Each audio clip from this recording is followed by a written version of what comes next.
Hello students, I hope you are doing great and we are back again with another chapter. And today in this video we will be covering this chapter, that is assessing business attractiveness.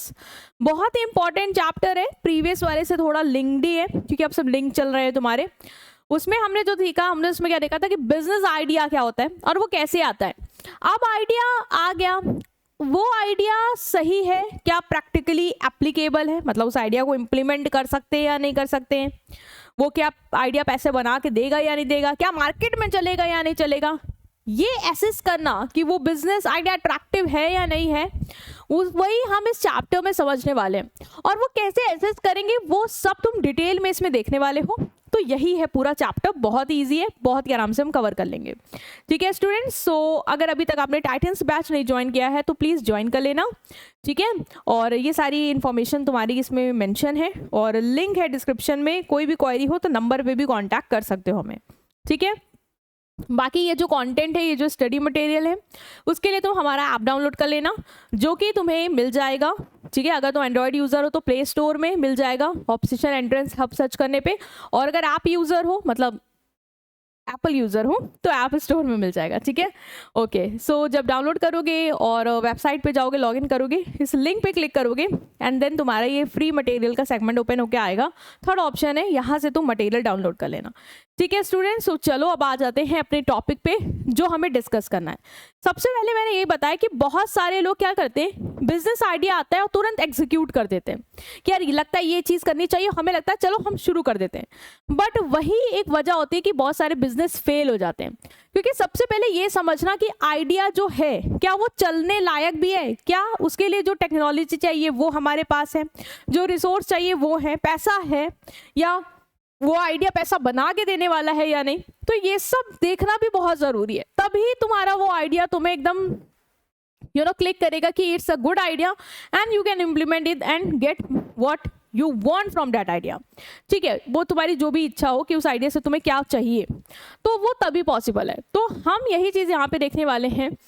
बोल भी रहा है कि बहुत सारे business fail हो जाते, इसलिए नहीं क्योंकि आइडिया पुअर होता है। आइडिया हो सकता है कि बहुत अच्छा हो, बट वो आइडिया एप्लीकेबल ही ना हो, मतलब वो आइडिया तुम इम्प्लीमेंट ही नहीं कर सकते हो। मान लो इंडिया में वो टेक्नोलॉजी इंडिया में नहीं है, तो फिर क्या फायदा उस चीज़ का, है ना। But because the idea was not carefully evaluated before implementation. But idea इसलिए फेल होते हैं, बिजनेस इसलिए फेल होते हैं क्योंकि हमने आइडिया को इवेल्युएट नहीं किया होता, देखा नहीं होता है कि वो आइडिया हमारा वर्केबल है भी या नहीं। Therefore, assessing business attractiveness is critical pre-launch activity. इसीलिए बिजनेस अट्रैक्टिवनेस, ये जो आइडिया इसका पूरा इवेल्युएशन बहुत ही ज़रूरी है चेक करना, ताकि हम पहले से ही समझ पाएं कि आइडिया वर्क करेगा या नहीं, जिससे हमारी अनसर्टेनिटी रिड्यूस हो जाए कि कल को हम देखें कि आइडिया वर्क नहीं किया और हम डूब गए पैसे लेके अपना। मिनिमाइज रिस्क, पहले से इवेल्युएट कर लोगे, पहले से सब चीज़ें क्लियर हो जाएंगी, जिससे तुम्हारा रिस्क कम हो जाएगा और सक्सेस के चांसेस बढ़ जाएंगे। कौन कौन से असेसमेंट हम करेंगे वो ही हम डिटेल में पढ़ने वाले हैं चैप्टर में। पहला है टेक्निकल एनालिसिस। हम बिजनेस आइडिया को, ठीक है, देखने के लिए कि वो कितना अट्रैक्टिव, वो वर्क करेगा या नहीं करेगा, बिजनेस अट्रैक्टिवनेस फाइंड आउट करने के लिए हम कौन कौन से एनालिसिस करते हैं। सबसे पहले तो हम टेक्निकल एनालिसिस करेंगे कि वो आइडिया टेक्निकली एप्लीकेबल हो सकता है या नहीं हो सकता है। मार्केट एनालिसिस करेंगे, फाइनेंशियल एनालिसिस करेंगे, ऑर्गेनाइजेशनल एनालिसिस करेंगे, और लास्ट में हम करते हैं कॉम्पिटिशनल एनालिसिस एंड सेफगार्ड। तो चलो बेटा हम एक एक करके सारे एनालिसिस को चेक कर लेते हैं। सबसे पहले जो एनालिसिस हम करते हैं बिजनेस अट्रैक्टिवनेस को एसेस करने के लिए, वो है तुम्हारा टेक्निकल एनालिसिस। अब ये जो आइडिया है वो क्या टेक्निकली पॉसिबल है या नहीं, मतलब उसके लिए जो टेक्नोलॉजी चाहिए क्या वो अवेलेबल है, क्या इंफ्रास्ट्रक्चर जो चाहिए, ठीक है, वो अवेलेबल है, लाइक इंफ्रास्ट्रक्चर फैसिलिटीज जो भी तुम्हें चाहिए उस चीज़ के लिए क्या वो अवेलेबल है। ठीक है, वो हम सब टेक्निकल एनालिसिस में पता लगाते हैं। तो टेक्निकल एनालिसिस इवैल्यूएट करता है कि क्या बिजनेस आइडिया प्रैक्टिकल है, क्या प्रैक्टिकली इंप्लीमेंट कर सकते हैं हम बिजनेस आइडिया को। ठीक है, किससे, टेक्नोलॉजी जो प्रेजेंट है उसके यूज से, इंफ्रास्ट्रक्चर जो हमारे यहाँ अवेलेबल है उसकी मदद से, या ऑपरेशनल सिस्टम जो हमारा सिस्टम है, लाइक मान लो हमारा वेबसाइट है या जो भी हमारा सिस्टम है उसकी मदद से क्या हम उस आइडिया को इम्प्लीमेंट कर सकते हैं, क्या वो आइडिया बिजनेस में कन्वर्ट हो सकता है। ये हम टेक्निकल एनालिसिस में पता लगाते हैं। तो यहाँ पे हम देखते हैं कि जो टेक्निकल रिक्वायरमेंट है क्या वो है हमारे पास उस आइडिया को इम्प्लीमेंट करने के लिए। टेक्निकल रिक्वायरमेंट्स क्या होती हैं? वो सारी फिजिकल और टेक्नोलॉजिकल रिसोर्सेज जो हमें गुड्स को प्रोड्यूस और डिलीवर करने के लिए चाहिए होती है। ठीक है, गुड्स एंड सर्विसेज को प्रोड्यूस और डिलीवर करने के लिए हमें जितनी भी फिजिकल और टेक्नोलॉजिकल रिसोर्सेज चाहिए वो होती हैं तुम्हारी टेक्निकल रिक्वायरमेंट। ठीक है, तो टेक्निकल एनालिसिस में हम बहुत सारी चीज़ें चेक करते हैं। सबसे पहले हम चेक करेंगे technical requirement. Technical requirement basically हमें ये बताता है कि क्या मशीनरी और प्रोडक्शन, मतलब एक गुड एंड सर्विसेज हम बना रहे हैं, हमारा आइडिया है कि हमें जोमेटो जो है वो लॉन्च करना है, ये मेरा आइडिया है, क्या ये आइडिया अट्रैक्टिव है? तो हम करेंगे सबसे पहले टेक्निकल एनालिसिस। मतलब हम देखेंगे कि इसके लिए जो टेक्नोलॉजी चाहिए या हमें जो भी रिसोर्सेज चाहिए, इंफ्रास्ट्रक्चर चाहिए, वो पास में है या नहीं। समझ रहे हो? तो इसमें कौन कौन से एनालिसिस करेंगे? इसमें टेक्निकल एनालिसिस में क्या क्या चीज़ें चेक करेंगे वो देखते हैं। सबसे पहला टेक्निकल रिक्वायरमेंट। टेक्निकल रिक्वायरमेंट बताता है कि जो तुम्हें फिजिकल और टेक्नोलॉजिकल रिसोर्सेज चाहिए, ठीक है, गुड्स एंड सर्विसेज को बनाने के लिए और कुछ डिस्ट्रीब्यूट करने के लिए, वो तुम्हारे पास है या नहीं। अब तुम सोचोगे कि वो फिजिकल और टेक्नोलॉजिकल रिसोर्सेज कौन कौन से हैं, तो ये पूरी लिस्ट दी हुई है कि तुम्हें ये देखना होगा कि मशीन और जो प्रोडक्शन इक्विपमेंट चाहिए। अब गुड्स को प्रोड्यूस करना है, मान लो मेरा आइडिया है कि मुझे नोट्स बनाने हैं, ये मेरा आइडिया है, तो इसको बनाने के लिए जो भी मशीन चाहिए, ठीक है, जो भी मान लो सिस्टम चाहिए, कंप्यूटर सिस्टम, क्या ये सब मेरे पास है तभी बिजनेस आइडिया भाई एप्लीकेबल हो पाएगा, अदरवाइज तो बेकार है। फिर टूल्स और इंस्ट्रूमेंट जो चाहिए क्या वो है? सॉफ्टवेयर, डिजिटल प्लेटफॉर्म, मान लो कोई वेबसाइट, ये सब चीज़ें चाहिए, क्या वो है मेरे पास? इंफॉर्मेशन टेक्नोलॉजी इंफ्रास्ट्रक्चर, आईटी का इंफ्रास्ट्रक्चर है। क्वालिटी कंट्रोल मैकेनिज्म, मुझे क्वालिटी कंट्रोल करनी है कि जो आइडिया हम इम्प्लीमेंट करेंगे, जो गुड्स बनाएंगे, क्या वो क्वालिटी के अप टू डेट है या नहीं है, उसको चेक करने के लिए भी मुझे एक सिस्टम चाहिए होगा, क्या वो मेरे पास एप्लीकेबल है, अवेलेबल है या नहीं, ये सारी चीज़ें हम चेक करते हैं। ठीक है, तो ये सब तुम एग्जाम्पल में लिख सकते हो कि ये चीज़ें हम टेक्निकल रिक्वायरमेंट में चेक करेंगे कि मशीन जो चाहिए बनाने के लिए वो है या नहीं, टूल्स जो लगेंगे वो है या नहीं। ठीक है, इसके अलावा सॉफ्टवेयर सिस्टम चाहिए, ठीक है, आईटी सिस्टम चाहिए, क्या वो अवेलेबल है या नहीं। अगर तुम्हें लगता है हाँ ये सब चीज़ें अवेलेबल हैं, तो तुम एक तरीके से मान सकते हो कि टेक्निकल एनालिसिस के टेक्नोलॉजिकल रिक्वायरमेंट में तुम्हारा जो आइडिया है वो पास हो रहा है। ठीक है, नेक्स्ट इज तुम्हारा टेक्निकल एनालिसिस में एंटरप्रेन्योर एनालिसिस क्या आता है। तो यहाँ पे ये जो तुम्हारा है दैट इज टेक्निकल रिक्वायरमेंट, ये चेक करना कि फिजिकल और टेक्नोलॉजिकल रिसोर्सेज है या नहीं। इसको एसेस करके एंटरप्रेन्योर ये पता लगाता है कि जो टेक्नोलॉजी चाहिए मेरे को, ठीक है, जो भी टेक्नोलॉजी चाहिए अपने आइडिया को इम्प्लीमेंट करने के लिए वो है या नहीं। जो भी एफिशिएंसी चाहिए कि मेरा आइडिया जो है वो एफिशिएंटली परफॉर्म हो पाए, स्मूथ वर्क फ्लो हो पाए, जिससे हम वो गुड्स एंड सर्विसेज बना पाए, तो वो मेरे पास है या नहीं, वो चेक कर लेते हैं हम लोग। फ्यूचर ग्रोथ है या नहीं, मतलब फ्यूचर में हम स्केल कर सकते हैं अपने बिजनेस आइडिया को, मॉडल को अपने रिसोर्सेज की मदद से या नहीं। ठीक है, कॉस्ट कितनी आएगी, मशीन लगाने की कॉस्ट, इंस्टॉल करने की कॉस्ट, इस सब की मेरा खर्चा कितने आने वाला है। और इसको मेंटेन करने के लिए भाई अब तुम जो टेक्नोलॉजी लाओगे, ठीक है, जो रिसोर्सेज लाओगे, फिजिकल रिसोर्सेज, ये सारे जो तुमने देखे, मशीन, इक्विपमेंट, ये सारी चीज़ें, क्या इसको मेंटेन करने का पैसा नहीं जाएगा? जाएगा। वेबसाइट मेंटेन करानी होगी, मान लो तुम्हें नेटवर्क मेंटेन कराने होंगे, तो क्या वो तुम्हारे पास पैसे हैं या नहीं उसके लिए। बेसिकली वो सारी एक्सपेंस तुम पूरा कर पाओगे या नहीं कर पाओगे, वो सब हम यहाँ पे चेकआउट कर लेते हैं अंडर टेक्निकल रिक्वायरमेंट। तो सबसे पहले टेक्निकल एनालिसिस क्या कि हमने समझा कि बिजनेस आइडिया को टेक्नोलॉजी की जो अवेलेबल है उसकी मदद से, इंफ्रास्ट्रक्चर की मदद से अप्लाई कर सकते हैं, नहीं कर सकते, क्या आइडिया सही है या नहीं। इसमें हमने डेप्थ में सबसे पहले किया टेक्निकल रिक्वायरमेंट चेक कि जो टेक्निकल चीज़ें चाहिए हमें, जो फिजिकल रिसोर्सेज चाहिए हमें, ठीक है, गुड्स को बनाने के लिए, उसको डिलीवर करने के लिए, जैसे मशीन, टूल, इक्विपमेंट, सॉफ्टवेयर, ये सब, वो मेरे पास है या नहीं, वो हमने यहाँ पे चेक कर लिया, जिससे एंटरप्रेन्योर को सारी आइडिया की क्लैरिटी मिल गई कि रिक्वायर्ड टेक्नोलॉजी है या नहीं है, जो स्केलेबल है वो या नहीं है, ठीक है, ऑपरेशनल एफिशिएंसी है या नहीं, ये सब चीज़ें हमने यहाँ पे डिटेल में चेक कर ली।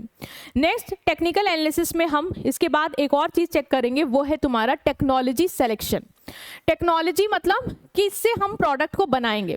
टेक्नोलॉजी देखो, हम मैनुअल भी कर सकते हैं, मतलब लेबर लगा दिया, गुड एंड सर्विसेज प्रोड्यूस कर रहे हैं, या फिर हम ये भी कर सकते हैं कि हम मशीन और लेबर दोनों लगा दें, या हम एडवांस टेक्नोलॉजी यूज़ करें, मतलब सब कुछ मशीन से ही करवाएं। तो हमारे पास टेक्नोलॉजी के बहुत सारे ऑप्शन हैं। अब हम कौन सा हमें लग रहा है कि हमारा बिजनेस आइडिया जो भी है उसके लिए टेक्नोलॉजी हम यूज़ कर सकते हैं, जिससे आइडिया हम वर्कआउट करवा पाए, वो हम यहाँ पे एनालाइज करते हैं। ठीक है। तो सिलेक्शन डिपेंड करेगा कि हमारा प्रोडक्ट कैसा है। जो मेरा बिजनेस आइडिया है, मान लो मेरा बिजनेस आइडिया है जोमेटो वाला, तो मेरा प्रोडक्ट है डिजिटल, तो उसके हिसाब से मुझे समझ में आ रहा है कि यार एडवांस टेक्नोलॉजी लगेगी। क्या एडवांस टेक्नोलॉजी हम ला सकते हैं? ठीक है, क्या एडवांस टेक्नोलॉजी हम यूज़ कर सकते हैं? क्या मैं उतने कैपेबल हूँ? ये बताएगा कि बिजनेस आइडिया एप्लीकेबल हो सकता है मार्केट में, फीजिबल है या नहीं। अगर तुम्हें लगता है कि नहीं, जो टेक्नोलॉजी चाहिए वो नहीं है हमारे पास अवेलेबल, तो आइडिया फ्लॉप हो जाएगा। तो हमें पहले से ही एक क्लैरिटी मिल जाएगी। तो प्रोडक्ट का नेचर क्या है, कितने ऑपरेशन का लेवल क्या है, बहुत सारे बड़े लेवल पे तुम्हें गुड एंड सर्विसेज बनाने, तो भाई एडवांस टेक्नोलॉजी लगेगी तुम्हें फिर। तो क्या एडवांस टेक्नोलॉजी तुम यूज़ कर सकते हो, वो चीज़ हम यही चेक कर लेंगे। स्किल्ड लेबर, अब जो टेक्नोलॉजी एडवांस है उसको चलाने के लिए बड़े बड़े इंजीनियर्स, ठीक है, आईटी एक्सपर्ट्स लगेंगे, तो क्या वो तुम्हारे पास मतलब अवेलेबल है या नहीं, ये चेक करना। बजट तुम्हारे पास है या नहीं इतना कि अगर तुम ऑटोमेटेड पे जाते हो पूरी तरीके से, तो तुम्हारे पास इतना बजट है कि तुम वो यूज़ कर सकते हो, या अगर तुम मैनुअल पे भी जाते हो तो उसका बजट है या नहीं उस आइडिया को इम्प्लीमेंट करने के लिए। इंडस्ट्री में कैसा टेक्नोलॉजी लोग यूज़ कर रहे हैं, कॉम्पिटिटर्स कैसी टेक्नोलॉजी यूज़ कर रहे हैं, ये भी चेक करना पड़ता है। और क्या हम अपने बिजनेस आइडिया में वो टेक्नोलॉजी यूज़ कर सकते हैं, ये चीज़ें हमें यहीं पे चेकआउट हो जाएंगी, जिससे हमें पता चल जाएगा कि बिजनेस आइडिया अट्रैक्टिव है या नहीं। ठीक है, वो प्रैक्टिकली पॉसिबल है हमारे लिए ये या नहीं। नेक्स्ट टेक्निकल एनालिसिस में एक और चीज़ देखेंगे, वो है तुम्हारा प्रोडक्ट डेवलपमेंट टाइमलाइन। बहुत ही सिंपल समझो, प्रोडक्ट डेवलपमेंट टाइमलाइन बताता है कि प्रोडक्ट को डेवलप करने में हमें कितना समय लग रहा है। लाइक एक आइडिया आया और आइडिया आते ही तुम तुरंत प्रोडक्ट नहीं बना के लॉन्च कर देते हो। ठीक है, एक पूरा समय सीमा होती है, लाइक एक पूरा स्टेप प्रोसेस होता है जिसके थ्रू तुम गुजरते हो, तब प्रोडक्ट तुम डिलीवर करते हो। तो प्रोडक्ट डेवलपमेंट टाइमलाइन उस टाइम को बताता है जो तुम्हें चाहिए ताकि तुम आइडिया को कन्वर्ट कर पाओ मार्केट रेडी प्रोडक्ट में। आइडिया को प्रोडक्ट में कन्वर्ट करने के लिए तुम्हें कुछ स्टेप से गुजरना पड़ता है, उस स्टेप्स को बोलते हैं प्रोडक्ट डेवलपमेंट टाइमलाइन। कौन कौन से स्टेप है? सबसे पहले तुम्हें आइडिया आया, मान लो आइडिया आया कि जोमेटो फूड डिलीवरी प्लेटफॉर्म बनाना है। अब हम रिसर्च करेंगे कि क्या इसकी ज़रूरत है, कस्टमर को नीड है, क्या वो कस्टमर चाहते हैं ऐसा कोई प्लेटफॉर्म। फिर हम देखेंगे कि क्या ये आइडिया फिजिबल है, क्या जो रिसोर्सेज, पैसा, जो भी चीज़ें चाहिए क्या हमारे पास हैं, क्या हम इसको इम्प्लीमेंट कर भी सकते हैं, क्या वो टेक्नोलॉजी हमारी कंट्री में है। उसके बाद हम डिज़ाइन करेंगे कि चलो हमने वेबसाइट वगैरह डिज़ाइन करना शुरू किया। फिर हम ट्रायल, प्रोटोटाइप मतलब उसका ट्रायल लेना, ठीक है, एक सैंपल लॉन्च कर देना जिससे चेक करना कि क्या वो वर्क कर रहा है या नहीं कर रहा है। जब प्रोटोटाइप बना लेंगे, उसका सैंपल वर्जन बना लेंगे, तो हम उसको टेस्ट करेंगे कि रिस्पॉन्स क्या आ रहा है कस्टमर का। फिर हमको लगता है अगर कोई थोड़ी बहुत गड़बड़ है तो हम उसको मॉडिफाई करेंगे, चीज़ों को फिर ठीक करेंगे और फिर फाइनल प्रोडक्ट प्रोड्यूस करके लॉन्च कर देंगे। तो प्रोडक्ट को लॉन्च करने में आपको एक सीरीज ऑफ स्टेप के थ्रू गुजरना पड़ता है। आइडिया तब प्रोडक्ट में कन्वर्ट होता है। तो हमें ना यहाँ पे ये भी चेक करना पड़ेगा कि जो मेरा बिजनेस आइडिया है उसकी प्रोडक्ट डेवलपमेंट टाइमलाइन क्या है। उस आइडिया को प्रोडक्ट में कन्वर्ट करने के लिए मेरे को कितने स्टेप से गुजरना पड़ रहा है और क्या वो स्टेप्स हम कर सकते हैं, क्या वो हमारे लिए प्रैक्टिकली पॉसिबल है कर पाना, उन स्टेप के थ्रू गुजर पाना। अगर हाँ तो सही है। अगर तुम प्रॉपर टाइम मैनेज कर ले जाओ, ये जो टाइम है, ठीक है, ये स्टेप्स के थ्रू अगर ये प्रॉपरली सही से सारे स्टेप जाएंगे तो तुम्हारी कॉस्ट कंट्रोल हो पाएगी, क्योंकि किसी को बैठना नहीं पड़ेगा, है ना। सबको पता है सबके स्टेप इस तरीके से जा रहे हैं, सब एक सीक्वेंस में चल रहा है। ऐसा नहीं है कि रिसर्च में समय लग गया कि आगे वाले लोग बैठे हैं उनको फ्री में सैलरी जा रही है, ठीक है, वो नहीं होगा। दूसरा, डिले रिस्क कम होगा, तुम्हारे सारे स्टेप सही से एक साथ क्या है मूव कर रहे हैं सीक्वेंस में, तो ये रिस्क कि डिले हो जाएगा, प्रोडक्ट लॉन्च नहीं होगा, कोई और कॉम्पिटिटर मार्केट ले जाएगा, वो कम हो जाएगा। और इम्प्रूव कॉम्पिटिटिव पोजीशन, और तुम अगर अपना प्रोडक्ट कॉम्पिटिटर से पहले लॉन्च कर दोगे तो ऑफकोर्स कॉम्पिटिटर से पहले तुम्हारे पास कस्टमर आ जाएंगे। तो प्रोडक्ट डेवलपमेंट टाइमलाइन भी हमें चेक करनी होती है। ये हमें बताता है कि जो हमारा आइडिया है क्या वो इस टाइमलाइन के थ्रू समय पे गुजर पाएगा, क्या हम अपनी कॉस्ट को कंट्रोल कर पाएंगे, क्या रिस्क डिले हो पाएगा। अगर तुम्हें लगता है कि आइडिया वो सारी चीज़ें पास आउट कर सकता है तो आइडिया अच्छा है, अदरवाइज तुम्हें सोचना पड़ेगा। Next is prototyping. प्रोटोटाइपिंग एक प्रीलिमिनरी वर्जन होता है product development for testing purpose. मैंने तुम्हें बताया जो प्रोडक्ट तुम बना रहे हो उसका सैंपल वर्जन जिसको तुम यूज करते हो टेस्ट करने के लिए, वो होता है तुम्हारा प्रोटोटाइप।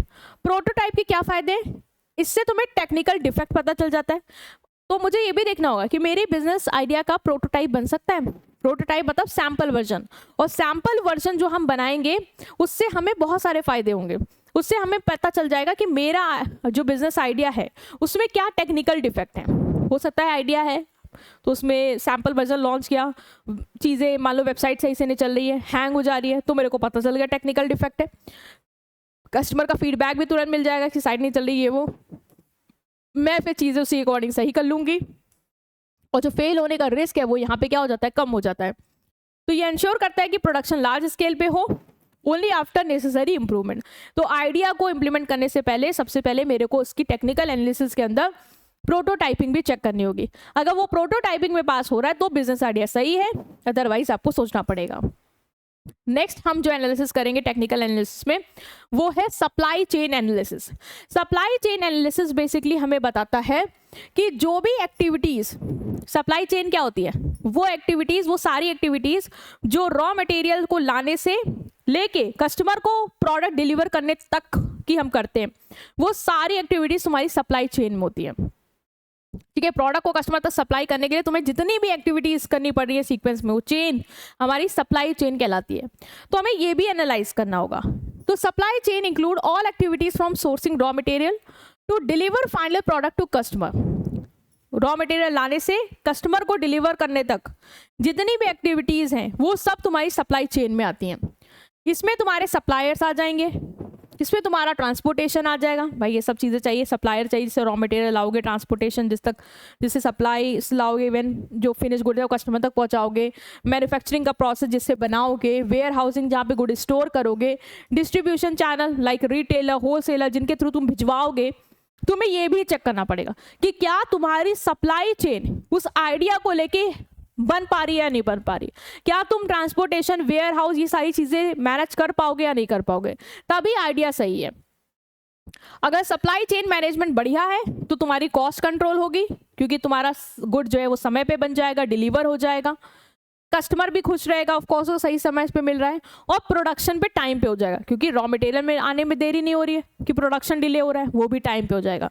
तो तुम्हें ये भी देखना होगा कि जो तुम्हारा आइडिया है उसके लिए जो सप्लाई चेन लगने वाली है क्या वो तुम्हारे लिए सफिशिएंट है, क्या वो तुम मैनेज कर पाओगे नहीं मैनेज कर पाओगे, क्या वो टाइमली परफॉर्म हो पाएगी नहीं हो पाएगी। अगर हाँ तो बिजनेस आइडिया सही है फिर। Next is infrastructure requirement. Infrastructure requirement basically होता है जो भी हमें स्ट्रक्चर रिक्वायरमेंट लग जाएंगे, जैसे कि बिल्डिंग की ज़रूरत है, लैंड की ज़रूरत है, ठीक है, ऑफिस में स्पेस की ज़रूरत है, वेयर हाउस चाहिए गुड्स को स्टोर करने के लिए, communication facility, network, water, electricity, ये सारी जो सुविधाएं होती है ना वो होती है तुम्हारी इंफ्रास्ट्रक्चर फैसिलिटी। तो तुमने ये देखना होगा कि जो बिजनेस आइडिया के रिगार्डिंग तुम्हें जो भी इंफ्रास्ट्रक्चर फैसिलिटी लगेंगी क्या वो है या नहीं है तुम्हारे पास। अगर है इंफ्रास्ट्रक्चर, प्रॉपर सपोर्ट है, तो तुम आराम से अपने बिजनेस आइडिया को इंप्लीमेंट कर पाओगे, प्रोडक्शन कर पाओगे, ऑपरेशन स्मूथ होगा, अदरवाइज आपको सोचना पड़ जाएगा। Next is legal and compliance consideration. Her business को कुछ ना कुछ legal rules, regulation, norm follow करने पड़ते हैं, ठीक है, जैसे कि बिजनेस को रजिस्टर कराना है, लेबर लॉ फॉलो करना है, लाइसेंस बनवाने हैं, इन्वायरमेंट कंप्लायंसेस होती हैं कि इन्वायरमेंट पॉल्यूशन नहीं होना चाहिए, फैक्ट्री इतना नहीं प्रोड्यूस करेंगी, पॉल्यूशन बाहर नहीं फेंकेंगी, मतलब ठीक है, वो सब टैक्स देना है। तुम्हें देखना होगा कि क्या तुम अपने बिजनेस आइडिया जो इंप्लीमेंट करना चाह रहे हो उसके रिगार्डिंग जो भी लीगल चीज़ें हैं जो तुम्हें करनी पड़ेंगी, क्या उसके लिए तुम रेडी हो, क्या वो तुम ये तमाम चीज़ें कर पा रहे हो, ठीक है। अगर तुम कर लोगे तो बढ़िया है, अगर नहीं कर पाओगे तो लीगल पेनाल्टी और रेपुटेशन डैमेज हो जाएगी। तो तुम खुद देखो कि आइडिया इंप्लीमेंट करने के बाद बिजनेस इस कारण से फेल हो जाएगा, तो आपको ये एनालिसिस भी करनी पड़ती है, ठीक है। तो स्टूडेंट हमने ना तुम्हारा यहाँ पे टेक्निकल एनालिसिस सबसे पहले देख लिया है, पूरा हमने कवर कर लिया है। टेक्निकल एनालिसिस मैंने सबसे पहले बताया कि यहाँ पे हम देखते हैं कि बिजनेस आइडिया प्रैक्टिकली इंप्लीमेंट हो सकता है या नहीं हो सकता है, जो टेक्नोलॉजी है मेरे पास उसके थ्रू, जो इंफ्रास्ट्रक्चर है मेरे पास उसके थ्रू, या जो सिस्टम है ऑपरेशनल उसके थ्रू। इसके अंडर हमने बहुत सारी चीज़ें देखी कि हम टेक्निकल रिक्वायरमेंट चेक करेंगे पहले तो, है ना, कि जो रिसोर्स चाहिए, मशीन चाहिए वो है या नहीं। दूसरा हम टेक्नोलॉजी देखेंगे, फिर है प्रोडक्ट डेवलपमेंट टाइमलाइन चेक करेंगे, प्रोटोटाइपिंग देखेंगे, सप्लाई चेन एनालिसिस करेंगे, इंफ्रास्ट्रक्चर रिक्वायरमेंट चेक करेंगे, लीगल एंड कंप्लायंस कंसीडरेशन भी चेकआउट करेंगे, ठीक है।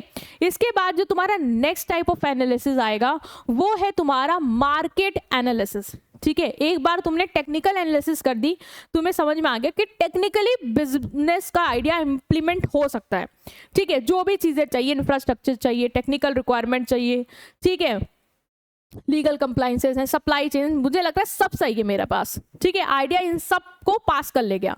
अब दूसरा जो चीज़ हम चेक करेंगे वो देखेंगे कि मार्केट में उस चीज़ की डिमांड है या नहीं। जो तुम आइडिया लेके आ रहे हो मार्केट में, क्या कस्टमर उस आइडिया कुछ एक्सेप्ट करने को तैयार है? उस आइडिया से जो प्रोडक्ट एंड सर्विस डिलीवर करना चाह रहे हो, क्या कस्टमर रेडी है उसके लिए? ठीक है, वो हम मार्केट एनालिसिस में चेक करते हैं। तो मार्केट एनालिसिस एक बहुत ही क्रिटिकल कंपोनेंट है इन असेसिंग बिजनेस अट्रैक्टिवनेस। क्यों? क्योंकि even the most technically sound and financially strong business idea can not succeed without sufficient market demand. तुम्हारा जो आइडिया है, ठीक है, वो बहुत ही अट्रैक्टिव है, बिजनेस अट्रैक्टिवनेस जो है वो बहुत ही अच्छी है, टेक्निकली भी वो एप्लीकेबल है और फाइनेंशियली भी पैसा है तुम्हारे पास कि वो आइडिया बढ़िया से काम कर जाएगा। बट अगर मार्केट ही नहीं है, डिमांड ही नहीं है उस चीज़ की, तो क्या ही फायदा आपको, है ना? तब तो फेल हो ही जाओगे भाई, रेवेन्यू के टर्म में पैसा ही नहीं आएगा। It is the structured process of gathering, evaluating, interpreting information. ये एक स्ट्रक्चर प्रोसेस है जिसमें हम क्या करते हैं, मार्केट एनालिसिस करते हैं। तो एक स्टेप बाय स्टेप पूरा प्रोसेस होता है, इसमें हम इंफॉर्मेशन को गैदर करते हैं कस्टमर की, उसको इवेल्युएट करते हैं, ठीक है, इंटरप्रेट करते हैं। वो इन्फॉर्मेशन किससे रिलेटेड होती है? वो इन्फॉर्मेशन रिलेटेड होती है कस्टमर से। मार्केट एनालिसिस में हम इन्फॉर्मेशन कस्टमर से रिलेटेड फाइंड आउट करते हैं। इसके अलावा कॉम्पिटिटर्स की भी इंफॉर्मेशन लाते हैं कि मेरे कॉम्पिटिटर्स क्या कर रहे हैं, इंडस्ट्री में ट्रेंड क्या चल रहा है, और डिमांड का पैटर्न क्या है, कस्टमर डिमांड कैसे करता है, कभी कभी करता है कि हर दिन करता है, वो सब हम पता लगाते हैं जब हम मार्केट एनालिसिस करते हैं। ये सारे लोगों की इंफॉर्मेशन हम गैदर करते हैं, उसको इवैल्यूएट करते हैं, इसे हम बोलते हैं market analysis. Through market analysis entrepreneur gain clarity regarding who the customer are. Market analysis करने के बाद कस्टमर को ये समझ आ जाता है कि मेरे कस्टमर कौन है, ठीक है, मेरे कस्टमर कौन है, उनको क्या चाहिए, वो कितना खर्च करने को तैयार है, कितने बार खरीदने को तैयार है, और कौन कौन से फैक्टर्स हैं जो उनके बाइंग डिसीजन को, कि वो कैसे खरीदते हैं, डिसीजन कैसे लेते हैं, उसको इन्फ्लुएंस करते हैं। ये सब तुम समझ जाते हो जब तुम मार्केट का एनालिसिस करते हो, ठीक है। तो मार्केट का एनालिसिस करना भी जरूरी है। मेरे को पता चल जाएगा मेरे कस्टमर मान लो यंग जनरेशन है, तो मैं प्रोडक्ट उनके हिसाब का ही बनाऊंगी, है ना, फिर ही वो आइडिया क्या है सक्सेसफुल हो पाएगा। मार्केटिंग उस हिसाब से ही करूंगी, ठीक है। तो हम मार्केट एनालिसिस में देखते हैं कि हम कौन कौन सी एनालिसिस करते हैं। सबसे पहले है तुम्हारी डेमोग्राफिक एनालिसिस। मार्केट एनालिसिस में सबसे पहले जो एनालिसिस हम करेंगे वो करेंगे डेमोग्राफिक एनालिसिस। डेमोग्राफिक एनालिसिस क्या होता है? It refers to statistical study of the population characteristic. मतलब जो पूरी पॉपुलेशन है ना, उसकी हम स्टडी करते हैं। स्टैटिस्टिकल मतलब सारा डेटा कलेक्ट करते हैं, ठीक है। तो वहाँ पे हम जो पूरी पॉपुलेशन है उसके क्या फीचर्स हैं, उसकी जब हम स्टडी करते हैं, उसको जो एनालाइज करते हैं, उसे बोलते हैं demographic study within specific market. These measurable variable help divide the broader market into small and manageable segment known as market segment. जब हम पूरी मार्केट के, मान लो ये स्पेसिफिक मार्केट है, इस पूरी मार्केट के कस्टमर जो भी हैं, जो भी कस्टमर है, उनकी क्या कहते हैं, उनकी कैरेक्टरिस्टिक को हम समझते हैं, फीचर समझते हैं कि आप भाई यहाँ पे कस्टमर कैसे हैं, यंग हैं, ओल्ड हैं, ठीक है, कैसे कैसे कस्टमर हैं, बच्चे जो भी हैं, वो हम पूरा स्टडी करते हैं। और इसी के बेसिस पे हम उनको छोटे छोटे सेगमेंट में डिवाइड कर, लाइक बच्चे अलग कर दिए, यंग अलग कर दिए, ओल्ड एज अलग कर दिए, ठीक है। इस तरीके से हमने सबको अलग अलग डिवाइड कर दिया। वुमेन्स में भी वर्किंग अलग कर दी, नॉन वर्किंग अलग कर दी। पूरा हमने मार्केट को छोटे छोटे सेगमेंट में क्या कर देते हैं, डिवाइड कर देते हैं। इसे ही बोलते हैं मार्केट सेगमेंट। की डेमोग्राफिक वेरिएबल्स इंक्लूड, अब हम जो पॉपुलेशन है उसमें अलग अलग कुछ कुछ कैरेक्टरिस्टिक हैं, फीचर्स हैं, अंतर है, वो क्या क्या है। एज ग्रुप का हो सकता है, कोई लोग अडल्ट है, सीनियर है ना, जेंडर का हो सकता है, मेन है, वेमेन है, इनकम लेवल का हो सकता है, low income, high level income, middle level income, educational background, पढ़े लिखे ना पढ़े लिखे, occupation and profession status, business वाले क्लास को, ठीक है, बिजनेस वाले क्लास को, जॉब वाले क्लास को, ठीक है, प्रोफेशन वाले क्लास को, अलग अलग लोगों को हम कैटेगराइज कर सकते हैं। तो पूरी मार्केट के पॉपुलेशन के कैरेक्टरिस्टिक को समझा कि अलग अलग वेरिएबल्स के लोग हैं, अलग अलग चीज़ों में इन्वॉल्व है, लाइक अलग अलग हम कह सकते हैं कि जेंडर के बेसिस पे लोग हैं, इनकम के बेसिस पे लोग हैं, ठीक है, अलग अलग ऑक्यूपेशन, एजुकेशनल बैकग्राउंड वाले लोग हैं। तो ये डेमोग्राफिक वेरिएबल्स हैं, मतलब उस पॉपुलेशन में अलग अलग वेरिएबल्स हैं, ठीक है। वो हम पता लगाते हैं।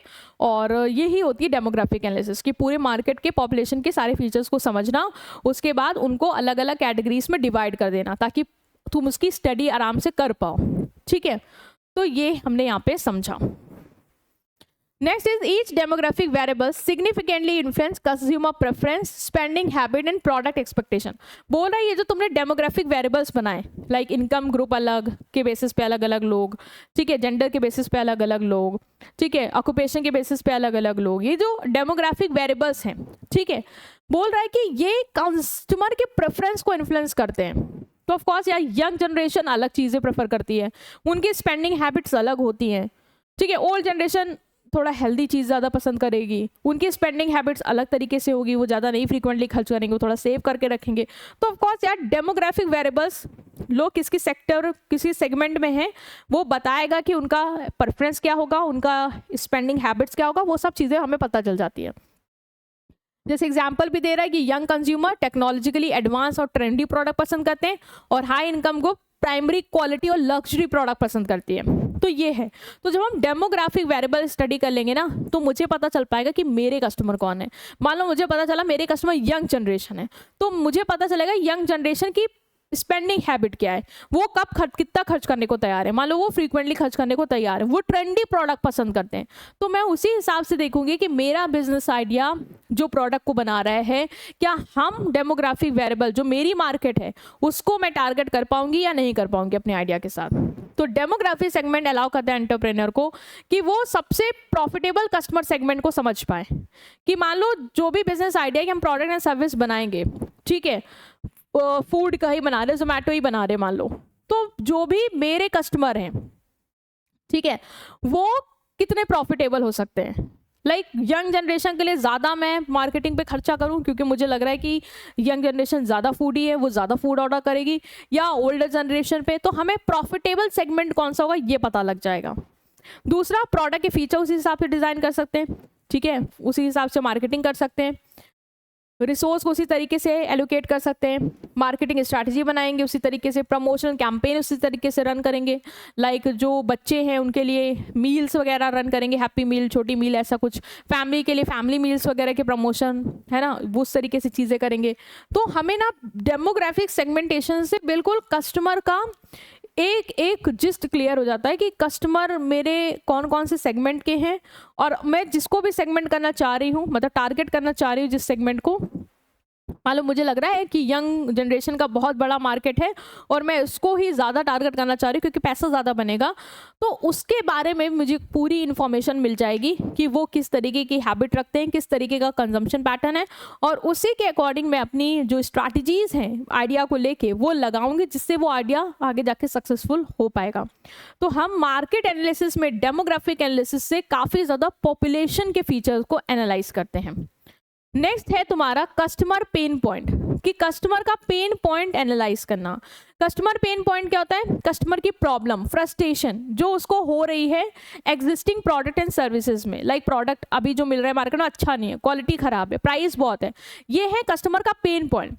और हमें देखना है कि हम क्या अपने बिजनेस आइडिया से इस पेन पॉइंट को, इस दुख को सही कर सकते हैं, क्या इसको सॉल्व कर सकते हैं। अगर मेरा बिजनेस आइडिया इसको सॉल्व कर सकता है तो बिजनेस आइडिया बढ़िया है, काम करेगा, अदरवाइज नहीं। तो customer pain point basically problem, frustration, limitation, या कस्टमर की वो अनमेट एक्सपीरियंस्ड नीड होती है अनमेट, जो पूरी नहीं होती हैं, जो कस्टमर एक्सपीरियंस करता है जब वो एग्जिस्टिंग प्रोडक्ट एंड सर्विस को यूज़ करता है। मतलब एग्जिस्टिंग प्रोडक्ट एंड सर्विस उतनी अच्छी नहीं है कि वो उसको सहूलियत दे रही है, उससे उसको प्रॉब्लम हो रही है, वो फ्रस्ट्रेट हो रहा है, ठीक है। तो पेन पॉइंट बेसिकली कितने हो सकते हैं? एक तो फाइनेंशियल पेन पॉइंट हो सकता है कि तुम्हारा पेन पॉइंट एग्जिस्टिंग प्रोडक्ट में ये है कि पैसा बहुत ज़्यादा है ना, बहुत ज़्यादा कॉस्टली है प्रोडक्ट। या प्रोडक्ट का पेन पॉइंट हो सकता है कि प्रोडक्ट की क्वालिटी ख़राब है, वो अच्छा चलता नहीं है, ख़राब हो जाता है। सर्विस पेन पॉइंट हो सकता है कि डिलीवरी बहुत देर में आती है, प्रोडक्ट ठीक तो है लेकिन आता बहुत देर में है, ठीक है। Next is convenience pain point, उसको यूज़ करने में डिफ़िकल्टी हो रही है। या इमोशनल पेन पॉइंट, ट्रस्ट नहीं बन पा रहा है। तो अगर बिजनेस आइडिया तुम्हारा अट्रैक्टिव है तो वो तभी अट्रैक्टिव हो पाएगा जब वो ऐसा सॉल्यूशन दे जो इस पेन पॉइंट को ठीक कर पाए। तो अगर तुम्हारा बिजनेस आइडिया इस पेन पॉइंट को सॉल्व कर सकता है तो वो आइडिया अट्रैक्टिव है, ठीक है। Next is customer purchasing behaviour. Next जो एनालिसिस करेंगे हम मार्केट में, वो हम देखते हैं कि कस्टमर का परचेज करने का बिहेवियर कैसा है। कस्टमर परचेजिंग बिहेवियर मतलब psychological, social and economic factor that influence the buying decision of customer. Customer के बाइंग डिसीजन को इन्फ्लुएंस करने वाले वो सोशल, लाइक लोग तुम्हें कहते हैं कि ये चीज़ खरीद लो तो तुम खरीद लेते हो। इमोशनल, तुमको ऐसा कनेक्शन फील हो रहा है कि लाइफ से उस प्रोडक्ट करके तुम उसे परचेज कर रहे हो। या साइकोलॉजिकल कि तुम्हें लग रहा है डिस्काउंट चला तो खरीद लेते हैं। ये सारी चीज़ें तुम्हें क्या करती है, परचेज डिसीजन में मदद करती हैं। ये तुम्हारा परचेज बिहेवियर गाइड करती हैं। ठीक है, तो परचेजिंग बिहेवियर यही है, साइकोलॉजिकल, सोशल, इकोनॉमिक फैक्टर जो तुम्हारे बाइंग डिसीजन को इन्फ्लुएंस करती हैं। तो इंपॉर्टेंट एक्सपेक्ट क्या है इसके, फ्रीक्वेंसी ऑफ परचेज। हम यहाँ पे ये देखते हैं कि जो प्रोडक्ट है वो कस्टमर कितने बार परचेज कर सकता है। ओकेजनली करेगा, कभी कभी, जैसे डेली एसेंशियल तो रेगुलरली करेगा। ओकेजनली करता है जब वो लग्जरी गुड होते हैं। ब्रांड लॉयल्टी और स्विचिंग बिहेवियर, क्या कस्टमर ब्रांड के टुवर्ड लॉयल रहेगा या स्विच कर जाएगा अगर उसको कोई और प्रोडक्ट वही मिल जाए किसी और कॉम्पिटिटर से सस्ते दाम पे। प्राइस चेंजेस के लिए सेंसिटिव है, लाइक प्राइस अगर तुमने गिरा दिया या बढ़ा दिया तो ऐसा नहीं कस्टमर भाग जाएंगे या बहुत आ जाएंगे। फैमिली, फ्रेंड, सोशल ग्रुप कैसे इन्फ्लुएंस कर रहे हैं उसको, मतलब लोग कहते हैं कि ले लो तो वो ले लेता है। इम्पैक्ट ऑफ डिजिटल एडवर्टाइजिंग, अगर हम डिजिटली एडवर्टाइज करेंगे, इंस्टाग्राम एड्स वगैरह दिखाएंगे तो क्या कस्टमर का परचेजिंग बिहेवियर चेंज होगा, क्या वो हमारा प्रोडक्ट परचेज करेगा। तो ये सारी चीज़ें हम एनालाइज करते हैं। हम देखते हैं कि हमारे आइडिया को लेके कस्टमर का जो परचेजिंग बिहेवियर है वो कैसा हो सकता है। मैं जो प्रोडक्ट एंड सर्विस बनाना चाह रही हूँ उसके लिए कस्टमर कैसा बिहेव कर सकता है, वो चीज़ें हम एनालाइज करते हैं जिससे हम ये समझ पाए कि आइडिया किस हद तक इम्प्लीमेंट हो पाएगा। Understanding purchasing behaviour enable business to set appropriate pricing strategy. जब तुम समझ जाओगे कस्टमर का परचेजिंग बिहेवियर कैसा है, कि वो बहुत जल्दी से प्राइस सेंसिटिव है, जरा सा प्राइस बढ़ता है वो छोड़ देगा, कहीं बाहर जाएगा, तो मैं उसी हिसाब से प्राइस स्ट्रैटेजी लगाऊंगी। दूसरा, कस्टमर को रिटेन करने की कोशिश करूंगी डिस्काउंट वगैरह दे के। एंटिसिपेट करूंगी कि डिमांड कितनी फ्लैक्चुएट हो रही है वो पता चल जाएगी। क्रिएट टारगेट एडवर्टीजमेंट, उसी के हिसाब से एडवर्टीजमेंट करेंगे। लाइक कस्टमर को मुझे लग रहा है कि वो काफ़ी ज़्यादा इंस्टा एक्टिव है तो उस हिसाब से एडवर्टीजमेंट हम डिज़ाइन कर सकते हैं। और डिस्ट्रीब्यूशन चैनल ऑप्टिमाइज करेंगे ताकि कस्टमर को इजीली प्रोडक्ट मिल जाए ताकि वो उसको खरीद पाए। ठीक है, तो business that deeply understand customer psychology gain a strong competitive advantage. तो अगर हम कस्टमर का परचेजिंग बिहेवियर ये सारी चीज़ें अंडरस्टैंड कर ले जाना तो हमारे लिए फ़ायदा है, क्योंकि हम अपने बिजनेस आइडिया को फिर उसी तरीके से एडजस्ट करके अप्लाई करेंगे। ठीक है, उसी तरीके से कस्टमर के बिहेवियर को हम टारगेट करेंगे जिससे हमारा आइडिया आगे जाके सक्सेसफुल हो पाएगा, सक्सेसफुल बिजनेस में कन्वर्ट हो पाएगा। ठीक है, तो ये तुम्हारी एनालिसिस थी मार्केट एनालिसिस, जिसमें तुमने कितनी एनालिसिस देख ली। मार्केट एनालिसिस में क्या क्या हमने देखा, मार्केट एनालिसिस में सबसे पहले हमने समझा मार्केट एनालिसिस क्या होती है। फिर हमने देखा कि कस्टमर का पेन पॉइंट समझना है, डेमोग्राफिक एनालिसिस करी हमने, और कस्टमर का परचेजिंग बिहेवियर ये हमें चेक करना होगा, तभी हम मार्केट को एनालाइज कर पाएंगे कि बिजनेस आइडिया मार्केट एनालिसिस के हिसाब से कितना हमारा प्रैक्टिकली एप्लीकेबल हो सकता है। ठीक है, नेक्स्ट जो एनालिसिस आएगी आपकी वो है financial analysis. Financial analysis basically money के टर्म में एनालिसिस करेंगे कि जो आइडिया है वो क्या पैसे बना के देगा, क्या रिटर्न देगा। ठीक है, ऐसा तो नहीं कि पैसा डूबने का रिस्क है, ये सब हम एनालाइज करते हैं फाइनेंशियल एनालिसिस में। फाइनेंशियल एनालिसिस बहुत इंपॉर्टेंट है। ठीक है, It involved detailed examination of financial viability, economic feasibility and long-term profitability of proposed business venture. जो भी business venture है क्या वो हमारे लिए financially viable है, मतलब क्या वो पैसे बना के देगा। ठीक है, क्या वो हम अप्लाई कर सकते हैं अपनी इकोनॉमी में, फाइनेंशियली वो स्ट्रॉन्ग है या नहीं, ये हम सब एनालाइज करते हैं इसमें।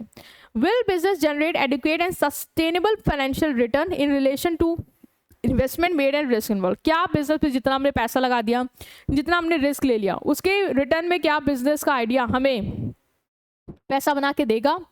ठीक है, क्या वो आइडिया हमें पैसा जनरेट करके देगा, और ऐसा नहीं कि एक बार लॉन्ग टर्म तक जनरेट करके देगा या नहीं, ये हम एनालाइज करते हैं अपने फाइनेंशियल एनालिसिस में। सबसे पहले हम देखेंगे इसमें क्या क्या चीज़ें, हम देखेंगे स्टार्टअप कॉस्ट। स्टार्टअप कॉस्ट क्या होती है, बिजनेस को स्टार्ट करने की कॉस्ट। ठीक है, जो स्टार्ट में तुम एक्सपेंडिचर करते हो, जो चाहिए होता है बिजनेस ऑपरेशन को, बिजनेस को सेटअप करने के लिए और ऑपरेशन को स्टार्ट करने के लिए, कि बिजनेस स्टार्ट करना है उसके लिए हमने खर्चा करना है, खर्चा करना होगा भाई, बिजनेस का सेटअप करना होगा, इन सब में खर्चा, कुछ लोग लाएंगे जो वर्क करना शुरू करेंगे इनिशियली, उनको सैलरी देने का खर्चा, ये होती है startup cost. These are the cost incurred before the business begin generating revenue. अभी बिजनेस रेवेन्यू जनरेट नहीं कर रहा है, बट बिजनेस को सेटअप करना, लोगों को लाना ताकि आइडिया पे थोड़ा वर्क स्टार्ट हो पाए, हम इंप्लीमेंट करना शुरू कर पाए, तो वो सब होती है स्टार्टअप कॉस्ट। तो इसमें क्या क्या आता है, मशीनरी इक्विपमेंट का खर्चा होता है, जैसे तुम्हें मशीन लानी पड़ेंगी, टूल्स कंप्यूटर भाई खरीदना ही पड़ेगा, है ना। जैसे जोमेटो का भी आइडिया अगर हमें इंप्लीमेंट करना है तो जोमेटो के लिए हमें सिस्टम बनाने पड़ेंगे, कंप्यूटर लाने होंगे, सॉफ्टवेयर इंस्टॉल कराने होंगे, वेबसाइट बनानी होगी, तो मेरा ये खर्चा होने वाला है। रॉ मटेरियल इन्वेंट्री, मान लो मटेरियल का स्टॉक चाहिए मुझे, कोई और बिजनेस है जिसमें मुझे मतलब फर्नीचर का बिजनेस करना चाह रही हूँ, तो फर्नीचर के लिए लकड़ी वगैरह ये सब चीज़ें लानी होंगी ताकि वो बन पाए, प्रोडक्शन हो पाए। प्रेमाइसेस रेंट, अब जहाँ पे भी आउटलेट खोलूंगी, है ना, उसका खर्चा आएगा, रेंट देना पड़ेगा। सैलरीज एंड वेजेस, जो लोग इनिशियली जुड़े होंगे उनको पैसे तो देने ही पड़ेंगे। Marketing, advertising, branding, packaging, design, इस सब का खर्चा भी लगेगा स्टार्टिंग में। लीगल रजिस्ट्रेशन कराना है, परमिशन चाहिए, ठीक है, तो उसके लिए भी पैसे देने पड़ेंगे। यूटिलिटी, इलेक्ट्रिसिटी, वाटर, इंटरनेट तो यूज़ करोगे शुरुआत में, तो वो भी खर्चा आएगा। तो क्या तुम्हारा बिजनेस आइडिया की स्टार्टअप कॉस्ट कितनी है, क्या तुम वो अफोर्ड कर पाओगे, तो ये तुम्हें चेक करना पड़ेगा। अगर आइडिया वो अफोर्ड कर सकता है तो अट्रैक्टिव है, अदरवाइज नहीं। तो स्टार्टअप कॉस्ट बेसिकली दो मेजर कैटेगरी में भी डिवाइड करते हैं, बुक में दिया है तो देख लो थोड़ा थोड़ा। एक है फिक्स कॉस्ट, एक है वेरिएबल कॉस्ट। फिक्स कॉस्ट वो कॉस्ट या खर्चे होते हैं जो कांस्टेंट रहते हैं, irrespective of the level of production और सेल। मतलब तुम कितना भी बनाओ, तुम 100 यूनिट बनाओ, 1000 बनाओ, 1 लाख बनाओ, 1 करोड़ बनाओ, कोई फर्क नहीं पड़ता, रेंट 1 लाख जा रहा है 1 लाख ही जाएगा। ये क्या है, ये है फिक्स कॉस्ट, जो प्रोडक्शन या सेल्स वॉल्यूम से बढ़ती नहीं है जिसकी कॉस्ट, ठीक है। ये कॉस्ट चेंज नहीं होती हैं शॉर्ट टर्म में। Must be paid even if production is zero. अगर तुम कुछ भी नहीं बनाओगे तब भी रेंट देना पड़ेगा, कुछ बनाओगे तब भी देना पड़ेगा, तो ये जीरो नहीं हो सकती, याद रखना। रेंट, सैलरीज और परमानेंट स्टाफ, इंश्योरेंस, डेप्रिसिएशन और मशीनरी, मशीनरी डेप्रिशिएट होगी ही होगी, है ना। मशीनरी तुम ले आए, गाड़ी तुम ले आए, तुम गाड़ी ना चलाओ, खड़ी रहे, फिर भी उसकी वैल्यू कल को कम होती ही जाएगी, है ना। तो ये होती है फिक्स कॉस्ट। वेरिएबल कॉस्ट क्या होती है, जो फ्लैक्चुएट करती है directly with the level of production और सेल्स, जैसे कि रॉ मटेरियल, लेबर, इन सब की। तुम 2 यूनिट बनाओगे तो कम रॉ मटेरियल लगेगा, कम लेबर लगेगा। 10 यूनिट बनाओगे, मतलब 2 बहुत छोटा बोल दिया मैंने, 100 बनाओगे, 1000 बनाओगे, 1 लाख, जितनी ज़्यादा यूनिट बनाते जाओगे उतना रॉ मटेरियल, लेबर सब लगता जाएगा। तो कॉस्ट जो है वो जैसे जैसे प्रोडक्शन बढ़ेगा वैसे वैसे बढ़ती जाएगी, चेंज होती जाएगी। इससे बोलते हैं variable cost. As production increase this cost increase proportionally. इसमें रॉ मटेरियल, लेबर की wages, packaging material, transportation cost, ये सब आ जाता है, ठीक है। तो जितना ज़्यादा प्रोडक्शन होगा उतनी ज़्यादा की कॉस्ट भी बढ़ती जाएगी, ठीक है। इससे बोलते हैं वेरिएबल कॉस्ट, ठीक है। तो हमने क्या करना है, हमें स्टार्टअप कॉस्ट का एनालिसिस कर लेना है फाइनेंशियल एनालिसिस में, जिससे हमें पता चल जाए कि हमारे स्टार्ट करने की कॉस्ट क्या आएगी और क्या हम वो अफोर्ड कर पाएंगे भी या नहीं। Next is revenue model. Revenue model एक ऐसा मैथड है, ठीक है, जिसके थ्रू हमारा बिजनेस पैसा लाएगा। अब बिजनेस पैसा तो लाएगा, बट वो पैसा किस मॉडल के थ्रू आएगा, ठीक है। क्या एक बार में सारा पैसा आएगा, या सब्सक्रिप्शन में पैसा आएगा, कस्टमर जब खरीदेगा, यूज़ करेगा सर्विस तब पैसा मिलेगा, या एक बार परचेज किया, ओके गिर गई, तो एक बार परचेज किया और एक बार परचेज किया और पैसा आ गया, मतलब हमें ये सब देखना होगा। तो रेवेन्यू मॉडल बताता है कि वो कौन सा मैथड होगा जिसके थ्रू बिजनेस पैसा अर्न करेगा, ठीक है, प्रोडक्ट और सर्विस के लिए। It outline how value created for customer is converted into monetary return for the business. ये हमें बताता है कि कस्टमर के लिए जो हम वैल्यू क्रिएट करें, मतलब ऑफ कोर्स कस्टमर को हम वैल्यू दे रहे हैं तो वो हमें पैसा देगा, तो वो पैसा हमें किस फॉर्म में मिलेगा, ठीक है। वो मैथड क्या होगा पैसा लाने का, वो मॉडल क्या होगा, वो होता है revenue model. Choosing appropriate revenue model is crucial because it directly influences profitability, pricing strategy, customer retention and business sustainability. तुम कौन सा रेवेन्यू मॉडल चूज करो, अभी हम रेवेन्यू मॉडल देखेंगे, ठीक है। तुम कैसा रेवेन्यू मॉडल चूज करो, ये बिजनेस के प्रॉफिट को भी अफेक्ट करेगा कि एक बार सब्सक्रिप्शन में पैसा आएगा तो प्रॉफिट उस हिसाब से हम एस्टिमेट कर सकते हैं कि हमें होने वाला है। एक बार में आएगा तो हमारे जो कस्टमर बने वो एक बार में पैसा देके प्रोडक्ट लेके चले जाएंगे, तो हमें समझ में आ रहा है उस तरीके से हमारा पैसा बनने वाला है। तो ये हमारी प्रॉफिटेबिलिटी, हम प्राइस किस हिसाब से रखें, सब्सक्रिप्शन मॉडल है, बार बार लेगा तो हमें प्राइस उस हिसाब से सेट करना होगा कि ज़्यादा उसको ना लगे। एक टाइम लेगा तो हम ज़्यादा पैसा एक बार में ही ले लेंगे, है ना। तो वो हमें प्राइसिंग स्ट्रेटजी, कस्टमर रिटेंशन, ये सब अफेक्ट करता है। तो कौन कौन से मॉडल हैं वो देख लेते हैं। सबसे पहला है सब्सक्रिप्शन मॉडल। सब्सक्रिप्शन मॉडल ऐसा रेवेन्यू मॉडल है जिसमें कस्टमर फिक्स्ड और रेगुलर अमाउंट मंथली, क्वार्टरली या ईयरली पे करता है ताकि वो अपने प्रोडक्ट को कंटिन्यूसली यूज कर पाए। जैसे तुम देखते हो नेटफ्लिक्स को हर महीने यूज करने के लिए क्या है, तुम हर महीने एक फिक्स अमाउंट जैसे 399 क्या करते हो, पे करते रहते हो। तो वही है सब्सक्रिप्शन मॉडल, ऐसा रेवेन्यू मॉडल जहां पे कस्टमर फिक्स्ड और रेगुलर अमाउंट पे करेगा। ठीक है, instead of purchasing the product permanently the customer get access for a specific period and payment is renewed automatically unless cancel. बोल रहा है कि तुम्हें एक बार प्रोडक्ट खरीदना नहीं है कि एक बार खरीदा पैसा दे दिया, तुम बार बार खरीद सकते हो जब तक तुम्हें इसको यूज करना है, और पैसा जो है वो तुम्हारे अकाउंट में ऑटोमेटिक कटता जाता है अगर तुम ऑटो लगा दो। ठीक है, जब तक तुम उसको कैंसिल नहीं करते। This model focus on building long term relation with customer. इस मॉडल के थ्रू तुम कस्टमर के साथ लॉन्ग टर्म रिलेशन बना सकते हो क्योंकि हर महीने वो तुम्हारे पास आएगा। ठीक है, rather than earning profit from a single transaction एक बार आया चला गया। It ensure a steady flow of income for the business and convenience for customer. इससे क्या होगा, स्टेडी फ्लो, एक फ्लो बन जाएगा कि हर महीने इतना इतना पैसा कस्टमर से आना ही आना है। नेटफ्लिक्स का मंथली प्लान, ऑनलाइन ट्यूशन है आप, ईयरली प्लान, जिम मेंबरशिप, ये है सब्सक्रिप्शन मॉडल। तो तुम्हें देखना है कि तुम्हारा बिजनेस आइडिया किस मॉडल पे रेवेन्यू कमा के देगा, क्योंकि उसके अपने अपने फायदे हैं, तो हमें ये भी चेक करना पड़ता है। Next is premium model. Premium क्या होता है, प्रीमियम मॉडल एक ऐसी प्राइसिंग स्ट्रैटेजी है जहां पे कंपनी बेसिक फीचर जो है प्रोडक्ट के वो फ्री ऑफ कॉस्ट में, जैसे कैनवा बेसिक तो तुम उसका फ्री में यूज कर सकते हो, बट अगर तुम्हें प्रीमियम कुछ एलिमेंट्स यूज करने तो उसके लिए फिर वो तुमसे पैसा मांगते हैं। तो वही बोल रहा है प्रीमियम मॉडल ऐसी प्राइसिंग स्ट्रैटेजी जहां पे कंपनी बेसिक फीचर जो है वो फ्री ऑफ कॉस्ट में देते हैं, वाइल एडवांस और प्रीमियम फीचर के लिए तुम्हें पेमेंट करनी पड़ती है। इसे फ्रीमियम बोलते हैं, फ्री और premium. The purpose of this model is to attract large number of user. भाई फ्री में मिल रहा है तो बहुत सारे लोग आ जाते हैं। ठीक है, और दूसरा फीचर ये है कि बाद में जो पोटेंशियल कस्टमर है वो कन्वर्ट हो जाते हैं तुम्हारे पेइंग कस्टमर पे, जैसे स्पॉटिफाई का free music with ads, Zoom हो गया, कैनवा हो गया, कुछ हद तक तो फ्री है, बट प्रीमियम फीचर यूज करने के लिए तुम्हें ज्यादा पैसा देना पड़ेगा, है ना, पेड लेना पड़ेगा। तो इससे क्या होता है, ज़्यादा कस्टमर भी आ जाते हैं फ्री के नाम पे और फिर कुछ उसमें से कन्वर्ट भी हो जाते हैं। तो ये मॉडल है प्रीमियम मॉडल। तो फाइनली इसके एनालिसिस पॉइंट क्या है, पहला कस्टमर बेस ज़्यादा आता है क्योंकि फ्री में बहुत सारे लोग आ जाते हैं। रेवेन्यू कन्वर्जन रेट पे डिपेंड करता है, कितने कस्टमर कन्वर्ट हुए उतना ही पैसा तुम कमा पाओगे। और मार्केटिंग कॉस्ट कम होती है क्योंकि लोगों को फ्री में मिल रहा है, वो खुद ही आ जाते हैं।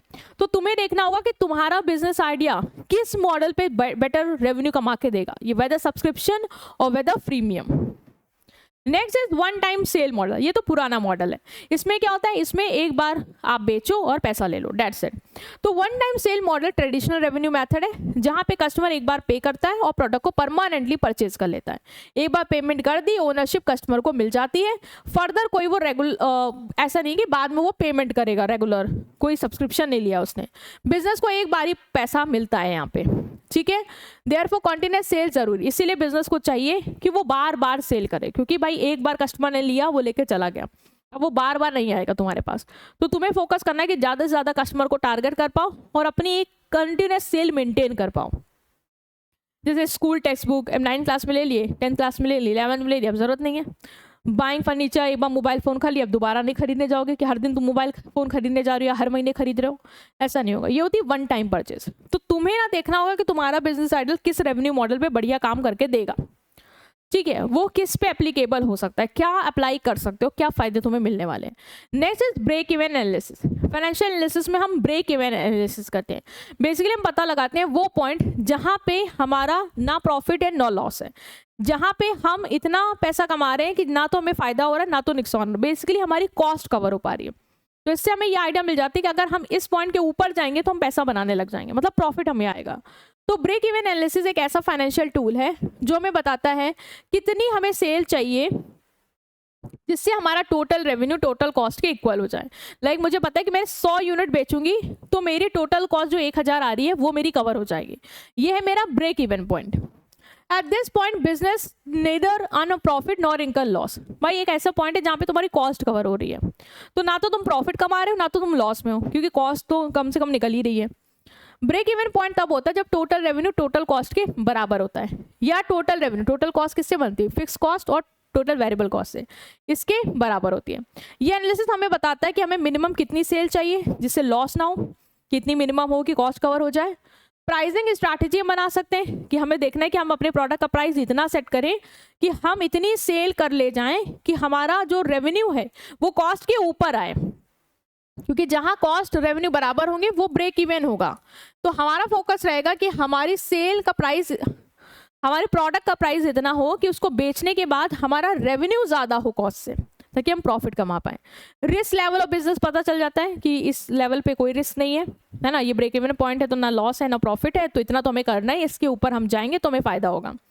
फाइनेंशियल सेफ्टी मार्जिन, एक मार्जिन बना लेते हैं कि 100 यूनिट पे तो हम ना प्रॉफिट ना लॉस पे 50 और ऐड कर लो, जिससे अगर हम 100 पे भी आएंगे, 150 से नीचे गिर के 100 पे भी आएंगे तो कोई दिक्कत नहीं होगी। तो 50 का एक हल्का हल्का सेफ्टी मार्जिन लेके चल सकते हैं। Okay, next is profit and loss statement. Financial analysis में हम प्रॉफिट एंड लॉस स्टेटमेंट भी चेक कर लेते हैं कि जो भी हमारी इनकम स्टेटमेंट है बेसिकली जो बताता है कि कंपनी में कितना पैसा आ रहा है, कॉस्ट क्या है, एक्सपेंसेस क्या होंगे, ठीक है, एक पर्टिकुलर अकाउंटिंग पीरियड में। इससे हमें ओवरऑल फाइनेंशियल परफॉर्मेंस पता चल जाती है कि बिजनेस पे कितना पैसा आ रहा है, कितना रेवेन्यू है, हम प्रॉफिट कितना कमा रहे हैं, लॉस क्या है, जो भी हमें पता चल जाता है। तो रेवेन्यू मतलब cost of goods sold minus gross profit, ये फॉर्मूला याद रखना, gross profit minus operating expense equal to operating profit. तो हमें एक नेट प्रॉफिट बेसिकली पता चल जाता है कि हम कितने प्रॉफिट कमा रहे हैं, कितने लॉस में हैं। तो हमें प्रॉफिटेबिलिटी पता चल जाती है, परफॉर्मेंस को हम कंपेयर कर सकते हैं कि इस साल इतना प्रॉफिट था, अगले साल कितना है। फ्यूचर फाइनेंशियल स्ट्रैटेजीज क्या होंगी वो बन जाती हैं। एक्सपेंस कंट्रोल कर सकते हैं और इन्वेस्टर्स को अट्रैक्ट कर सकते हैं, नॉट अट्रैक्ट कर सकते हैं कि हमारा देखिए प्रॉफिट है और आप हमारे यहाँ इन्वेस्ट कर सकते हैं। तो profit and loss statement analysis भी करना होता है। Next is return on investment. Return on investment हमें बताता है कि हम जो पैसा लगाएंगे उसके बाद हमें रिटर्न कितना मिलेगा। इससे भी हमें मिल जाता है कि आइडिया फिजिबल है, प्रैक्टिकल है या नहीं। अगर हमने पैसा ज़्यादा लगा दिया और रिटर्न कम आ रहा है तो भाई आइडिया तुम्हारा बिजनेस आगे जाके लॉस ही लाएगा। तो return on investment basically performance measurement tool है जो हमें बताता है कि जो भी हम इन्वेस्टमेंट कर रहे हैं वो कितना एफिशिएंट या प्रोडक्टिव है, ठीक है। वो हमें बताता है कि कितना प्रॉफिट हम कमाएंगे इन रिलेशन टू कितना पैसा हम लगा रहे हैं। लाइक मैंने कैपिटल लगा दी मान लो 31 लाख और मुझे प्रॉफिट मिल रहा है 2,20,000, तो मैं देखूंगी इसका रिटर्न ऑन इन्वेस्टमेंट कितना है। रिटर्न ऑन इन्वेस्टमेंट है 20%, मतलब इतना पैसा लगाने के बाद मेरे को 20% का रिटर्न मेरे इन्वेस्टमेंट पे मिल रहा है। अगर तुम्हें लगता है कि इतना रिटर्न से तुम्हारा बिजनेस आगे चल पाएगा, ग्रो कर पाओगे, तो ठीक है, आइडिया फीजिबल है, अदरवाइज तुम्हें सोचना चाहिए, ठीक है। फॉर्मूला याद रखना, net profit upon total investment into 100,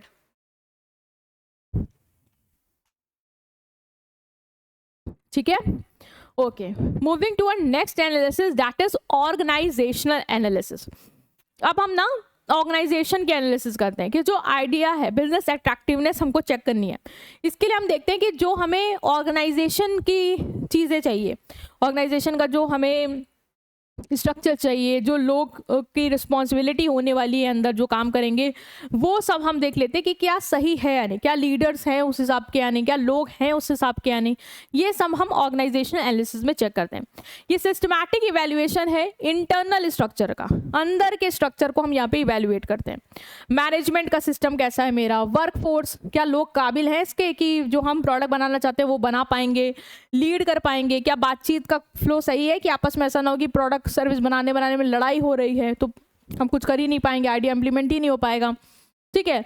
organisation ready है बेसिकली प्लान को एग्जीक्यूट करने के लिए या नहीं, ये हम ऑर्गेनाइजेशन एनालिसिस में चेक करते हैं। तो बहुत जरूरी एनालिसिस तुम्हारा ये भी हो जाता है। इसमें हम देखते हैं कि हमारी ह्यूमन रिसोर्स स्ट्रैटेजी क्या है। बेसिकली हमारा स्ट्रक्चर और system approach adopted by business to manage it workforce effectively.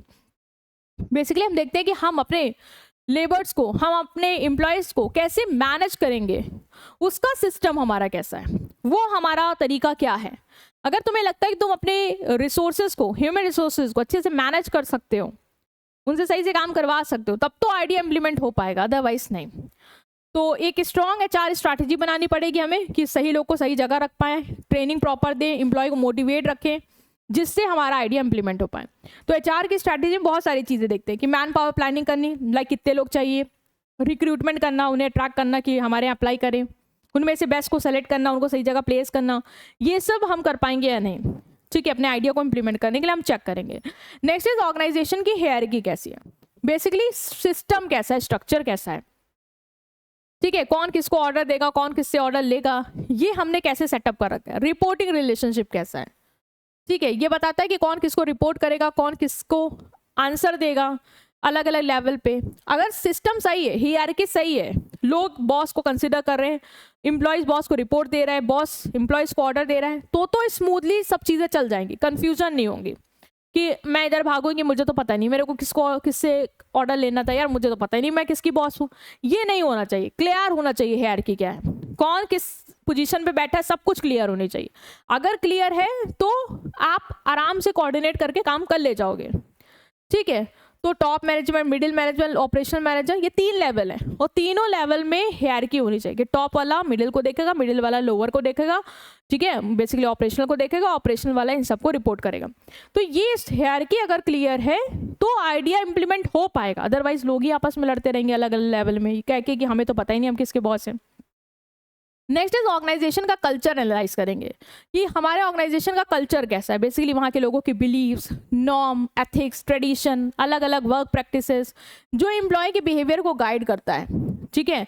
How things are done in the organisation, like employ का एटीट्यूड कैसा है, ठीक है, पॉजिटिव नेगेटिव वो कैसे चीज़ें देखते हैं, वर्क एनवायरनमेंट कैसा है, फ्रेंडली है, नॉन फ्रेंडली है, लीडर का बिहेवियर कैसा है, डिसीजन मेकिंग स्टाइल क्या है, कस्टमर के साथ संबंध कैसे हैं, ये बताता है तुम्हारा ऑर्गेनाइजेशन का कल्चर कैसा है। अगर कस्टमर के साथ तुम ज़्यादा फ्रेंडली नहीं हो, ज़्यादा इंटरेक्ट नहीं करते हो, तो इसका मतलब तुम्हारा थोड़ा सा स्ट्रिक्ट और रिजिड कल्चर है तुम्हारे ऑर्गेनाइजेशन का। तो कंपनी, ऐसी कंपनी जिसका कल्चर है कि इनोवेशन हो, है ना, वो एम्प्लॉयज़ को नए आइडियाज़ लाने में मदद करेगी। और ऐसी कंपनी जहाँ पे डिसिप्लिन पे बहुत फोकस होता है तो वो पंक्चुअलिटी और स्ट्रिक्ट रूल पे फोकस करेगी। तो तुम्हारा बिजनेस आइडिया मान लो बहुत ही क्रिएटिव है, तो तुम्हें देखना होगा कि मेरी ऑर्गेनाइजेशन का कल्चर भी ऐसा हो जहाँ पे वो क्रिएटिविटी पनप पाए, तभी चीज़ें बेटर होंगी, अदरवाइज वो आइडिया फिर वहाँ पे काम नहीं कर पाएगा तुम्हारी ऑर्गेनाइजेशन में, ठीक है। नेक्स्ट जो एनालिसिस हम करने वाले हैं वो है तुम्हारा कंपटीशन एनालिसिस। कंपटीशन एनालिसिस एक बहुत ही बढ़िया तरीके की एनालिसिस है जो हमें बताती है कि राइवलरी का लेवल कितना है मार्केट, मतलब कंपटीशन कितना है मार्केट में, तुम्हारी स्ट्रेंथ और वीकनेस क्या है, कॉम्पिटिटर की स्ट्रेंथ और वीकनेस क्या है, ठीक है। कॉम्पिटिटर क्या कर रहे हैं क्या नहीं कर रहे हैं हमें पता चल जाएगा, जो गैप होगा फिर हम वो फिल करेंगे, ठीक है। उनकी स्ट्रैटेजी क्या है, वो प्राइस कैसे सेट करते हैं, उनका कस्टमर कितना बेस है, ठीक है, वो ब्रांड की, उनका ब्रांड का पोजीशन क्या है मार्केट में, उनकी पोजीशनिंग क्या है, ये सब हम कंपटीशन एनालिसिस में बेसिकली कॉम्पिटिटर के बारे में सारी जानकारी लेते हैं। इससे एंटरप्रेन्योर को पता चल जाता है कॉम्पिटिटिव इन्वायरमेंट में बिजनेस चल पाएगा या नहीं, क्या ये आइडिया कॉम्पिटिटर्स के मुकाबले खड़ा हो पाएगा या नहीं हो पाएगा, ठीक है। तो कॉम्पिटिशन समझ के मुझे पता चल जाएगा मार्केट में गैप क्या है, कॉम्पिटिटिव प्राइस सेट कर पाऊंगी मैं फिर अपने प्रोडक्ट का, भाई मैं उसी हिसाब से अपने प्रोडक्ट का जो मैं लॉन्च करना चाह रही हूँ उस हिसाब से सेट करूंगी प्राइस। जैसे कॉम्पिटिटर मान लो कम ले रहे हैं तो हमें भी कम लेना होगा, तो भाई हम तो मार्केट ही नहीं बना पाएंगे। प्रोडक्ट की क्वालिटी इंप्रूव करनी होगी, अगर कस्टमर उसमें कॉम्पिटिटर अच्छा चीज़ नहीं दे रहे तो हमें अपने फीचर्स ऐड ऑन करने होंगे, प्रोडक्ट सही बनाना होगा। इफेक्टिव मार्केटिंग स्ट्रैटेजी हम बना पाएंगे, कैसे हम कॉम्पिटिटर को बीट कर सकते हैं और एक हमें एडवांटेज जो है वो मिल पाएगी, ठीक है। तो इसमें हम क्या क्या करते हैं, इसमें हम डायरेक्ट कॉम्पिटिटर्स देखते हैं, मतलब बेसिकली वो बिजनेस जो वही चीज़ बना रहे हैं जो हम बना रहे हैं, सिमिलर प्रोडक्ट, ठीक है। तो इनको हम देखते हैं कि ये क्या है ताकि हम इनसे कॉम्पिटिट कर पाए। जैसे 2 रेस्टोरेंट है, सेम कुजीन बना रहे हैं सेम लोकेलिटी पे, तो हमें अपना डायरेक्ट कॉम्पिटिटर्स पहले एनालाइज करना होता है कि वो क्या कर रहे हैं। दूसरा इनडायरेक्ट कॉम्पिटिटर। इनडायरेक्ट कॉम्पिटिटर वो बिजनेस है जो सेम प्रोडक्ट नहीं देते हैं लेकिन कुछ ऑल्टरनेटिव सोल्यूशन देते हैं, बेसिकली वो वही चीज़ नहीं बना रहे जो हम बना रहे हैं बट वो कुछ ऐसा बना रहे हैं जिससे हमारा प्रोडक्ट रिप्लेस हो सकता है। लाइक टी कॉफ़ी, हम टी बना रहे हैं बट वो कॉफ़ी बना रहे हैं, तो वो भी हमें कंपटीशन दे सकते हैं। तुमने पढ़ा ही होगा, अगर वो कॉफ़ी का प्राइस कम कर दें तो हमारी मार्केट जा सकती है, मतलब फिर लोग कॉफ़ी पे स्विच कर जाएंगे, तो वो भी हम पे क्या असर डाले, तो हमें उनको भी समझना पड़ेगा, ठीक है। They compete for same customer spending but through different product. ये कस्टमर का सेम, मतलब सेम कस्टमर पे ही डील करते हैं। लाइक बेवरेज के कस्टमर है, वो भी उन्हीं को टारगेट कर रहे हैं, हम भी उन्हीं को टारगेट करें, बस वो प्रोडक्ट थोड़ा अलग दे रहे हैं, हम प्रोडक्ट थोड़ा अलग दे रहे हैं, ठीक है। Movie theatre, online streaming platform, movie theatre picture दिखा रही है, ऑनलाइन स्ट्रीमिंग प्लेटफॉर्म घर बैठे पिक्चर दिखा रही है। इनका आपस में क्या है, आपस में कॉम्पिटिटर है, इनडायरेक्ट मोड अलग है लेकिन सर्विस एक ही चीज़ है, कस्टमर बेस एक ही है इनका, है ना। तो इनको भी हमें क्या करना होता है, एनालाइज करना होता है। कॉम्पिटिशन एडवांटेज, कॉम्पिटिटिव एडवांटेज मतलब यूनिक स्ट्रेंथ और special capability that allow business to outperform its competitor consistently. हमें देखना होगा कि हमारी कॉम्पिटिटिव एडवांटेज क्या है, जो भी आइडिया मैं ला रही हूँ उसमें क्या मैं बिजनेस में जो मेरे कॉम्पिटिटर है क्या मैं उनको पीछे कर सकती हूँ उस फायदे से अपने। तो ये बताता है कि कस्टमर तुम्हारे बिजनेस को क्यों चूज करें। तो ऐसी तुम्हारी एडवांटेज होनी चाहिए कॉम्पिटिटर के ओवर जो यूनिक हो, मतलब तुम कुछ ऐसा दो जो यूनिक हो। तो तुम देखो कि आप बिजनेस आइडिया कुछ यूनिक दे पा रहा है तुम्हारा, जिसको कोई कॉपी ना कर पाए, सस्टेनेबल हो, लंबे समय तक वो चीज़ चले और कस्टमर को सिर्फ वैल्यू मिले। अगर तुम्हारा अच्छा कॉम्पिटिटिव एडवांटेज है तभी तुम्हारा बिजनेस आइडिया मार्केट में सस्टेन कर पाएगा। ठीक है, next is safeguard against competition. अब हमने देखा कि कंपटीशन है और कंपटीशन में क्या होता है, लोग एक दूसरे की चीज़ें कॉपी कर लेते हैं, है ना, ताकि तुमने कुछ नया बनाया वो तुरंत किसी ने कॉपी कर लिया, कम दाम पे देने लग गया, तो तुम्हें बहुत ज़्यादा क्या है, नुकसान हो सकता है। तो कैसे तुम अपने आप को उस कंपटीशन से प्रोटेक्ट कर सकते हो, उसके लिए कुछ सेफगार्ड्स हैं जो तुम्हें प्रोवाइड किए गए हैं, वो हम देखने वाले हैं। तो कॉम्पिटिटिव मार्केट एनवायरनमेंट में simply having a good product और सर्विस इज नॉट इनफ। एक अच्छा प्रोडक्ट होना ही सिर्फ काफ़ी नहीं है। एक बार बिजनेस सक्सेसफुल हो जाता है, कंपटीशन आते हैं और तुम्हारे प्रोडक्ट की कॉपी करना शुरू करते हैं। ठीक है, तुम्हारी ब्रांड आइडेंटिटी को कॉपी करने की कोशिश करते हैं, सोचते हैं कि तुमने जैसा बिजनेस मॉडल बनाया हम भी बिल्कुल वही बना दें। ओला उबर का देखो, जैसा उन्होंने बनाया वही हम भी कॉपी कर दें। जेप्टो और ब्लिंकिट का देखो, ये लोग क्या करते हैं, जैसे कोई कॉम्पिटिटर कुछ कर रहे हैं हमें लगता है कि हमें भी उसका मॉडल क्या करना है, कॉपी करना है, ताकि हम भी पैसे बना पाए। अट्रैक्टिव कस्टमर, देयरफॉर बिजनेस को जरूरी है कि वो कुछ लीगल और स्ट्रैटेजिक मेजर अपनाए जिससे वो अपने आप को अनफेयर कॉम्पिटिशन से प्रोटेक्ट कर पाए। ठीक है, और वो उसको एक यूनिक एडवांटेज दे पाए। तो वो कौन कौन से सेफगार्ड है वो हम देखेंगे। सेफगार्ड से फायदा ये होता है कि तुम्हारा इनोवेशन प्रोटेक्टेड रहता है, कोई उसे कॉपी नहीं कर पाएगा, तुम्हारे वर्क की लीगल ओनरशिप रहती है, तुम्हारा ब्रांड रिकॉग्नाइज हो पाएगा, कस्टमर ऑफकोर्स लॉयल रहेंगे, सस्टेनेबल कॉम्पिटिटिव एडवांटेज, और लंबे समय तक तुम्हें वो कॉम्पिटिटर से प्रोटेक्शन मिलेगा, तो एडवांटेज मिलेगी। तो कौन कौन से सेफगार्ड्स हैं, वो हैं तुम्हारे पेटेंट, कॉपीराइट, ट्रेडमार्क और ब्रांड लॉयल्टी। ये तुमने सुना भी होगा, वही चीज़ें हम डिस्कस करने वाले हैं। पेटेंट क्या होता है, पेटेंट एक लीगल राइट होता है जो सरकार की तरफ से तुम्हें मिलता है। एक इन्वेंटर को, मान लो मैंने कुछ नया इन्वेंट किया, मेडिसिन कोई नई बनाई, अब मैंने गवर्नमेंट से क्या ले लिया, पेटेंट ले लिया। गवर्नमेंट ने मुझे ये राइट दे दिया कि मेरे उस मेडिसिन की रेसिपी को अब कोई कॉपी नहीं कर सकता, कोई भी मार्केट में उस चीज़ को नहीं बना सकता। ये तुम्हें कम से कम 20 साल के लिए मिल जाता है। ठीक है, कि तुम ही उस चीज़ को बनाओगे, बेचोगे, यूज़ करोगे, और ये जो पेटेंट है वो कम से कम तुम्हें 20 साल के लिए मिलता है, स्पेसिफिक पीरियड, इससे ज़्यादा नहीं। A patent protect new invention, technological innovation and scientific process, machine design, और कोई तुमने यूनिक मशीन बना दी, इन सब के अगेंस्ट तुम्हें क्या है, पेटेंट प्रोटेक्शन देता है। ठीक है, जैसे फार्मास्यूटिकल कंपनी ने एक नई मेडिसिन बनाई और पेटेंट ले लिया, अब कंपनी, कोई और कंपनी उस सेम फॉर्मूला को यूज़ करके नहीं बना सकती, तो ये है तुम्हारा पेटेंट। नेक्स्ट है तुम्हारा कॉपीराइट। कॉपीराइट बेसिकली तुम्हारे क्रिएटिव वर्क के लिए मिलता है। लाइक मान लो मैं कोई लिटरेचर या म्यूजिक मैंने बनाया और मैंने उसका कॉपीराइट ले लिया, या अब इसको कोई कॉपी नहीं कर सकता, तो इससे भी क्या है, कॉम्पिटिटर्स को कॉपी नहीं कर पाएंगे, मुझे एडवांटेज मिल जाएगी।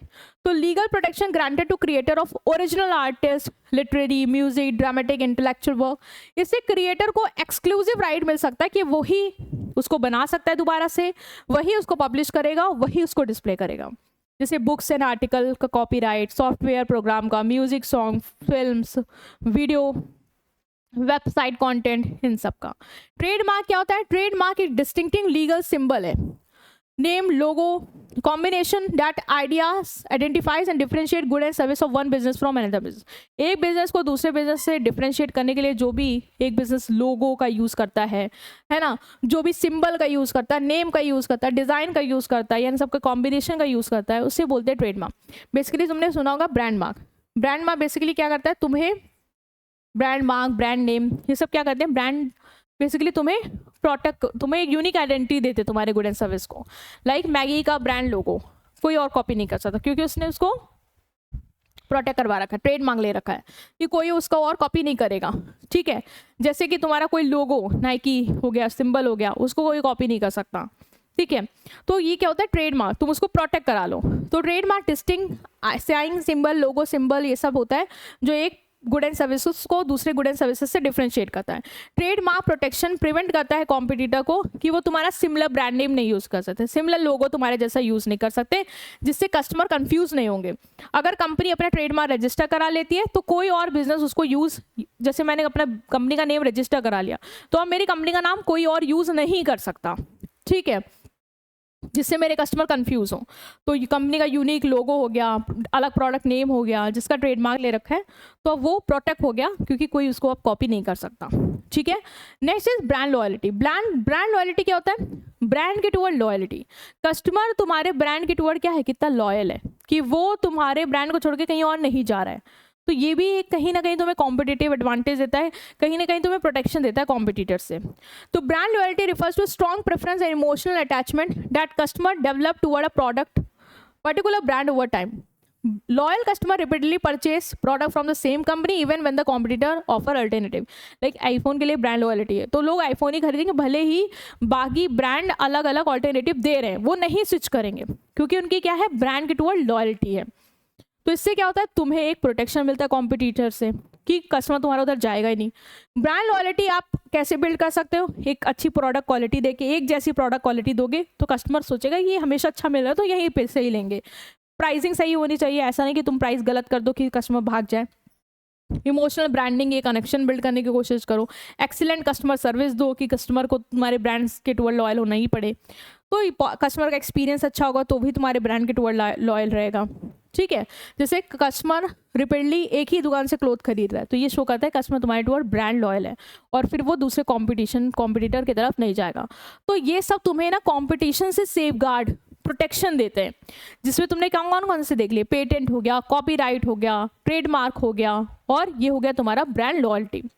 तो सिर्फ कंपटीशन को एनालाइज करना जरूरी नहीं है, कंपटीशन से अपने आप को प्रोटेक्ट करना भी जरूरी है, ठीक है। तो यही था तुम्हारे इस पूरे चैप्टर में, जिसमें हमने क्या क्या चीज़ें देखी, जिसमें हमने तुम्हारा चैप्टर में समझा कि क्या है तुम्हारा बिजनेस अट्रैक्टिवनेस, उसको एसेस करने की कौन कौन से तरीके हैं। वो 5 तरीके हमने यहाँ पे देखे, टेक्निकल एनालिसिस किया, फाइनेंशियल एनालिसिस किया, मार्केट एनालिसिस किया, ऑर्गेनाइजेशनल एनालिसिस किया और लास्ट में तुम्हारा ये वाला कंपटीशन एनालिसिस भी हमने किया और कौन कौन से सेफगार्ड्स हैं वो भी हमने चेक किए।